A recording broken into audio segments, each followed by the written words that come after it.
Lo bangun dek. Bangun dek. Kamu mabuk ya? Hei, Sudah minum ya? sudah minum ya? Mau dek, mau. Video yang memperlihatkan aksi sejumlah perawat tertawa ketika menangani seorang pasien remaja laki-laki di Goa, Sulawesi Selatan viral di media sosial.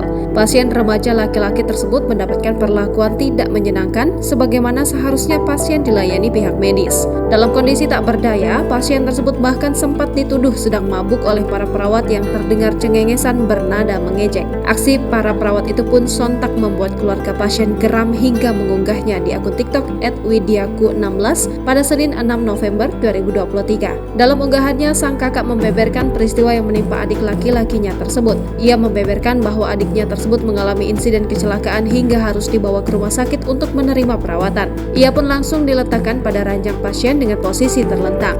Namun, saat sedang ditangani, remaja laki-laki itu justru dituduh sedang mabuk oleh sejumlah perawat wanita yang sedang menanganinya.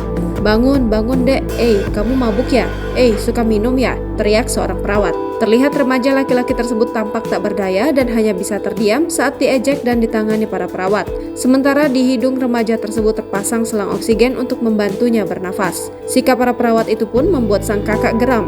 Ia menuturkan bahwa adiknya tersebut tidak sedang dalam kondisi mabuk dan hendak berangkat bekerja sebagai kurir. Tak disebutkan secara pasti di mana rumah sakit tempat para perawat tersebut menangani pasien remaja itu. Namun hingga kini, unggahan tersebut langsung menuai sorotan warganet, tak sedikit yang juga menghujat para perawat itu. Dek, apa tas sakit? Apa tas sakit? Apa nadi penalkan? Nadi parisen. Sadar men. Download Tribun X sekarang.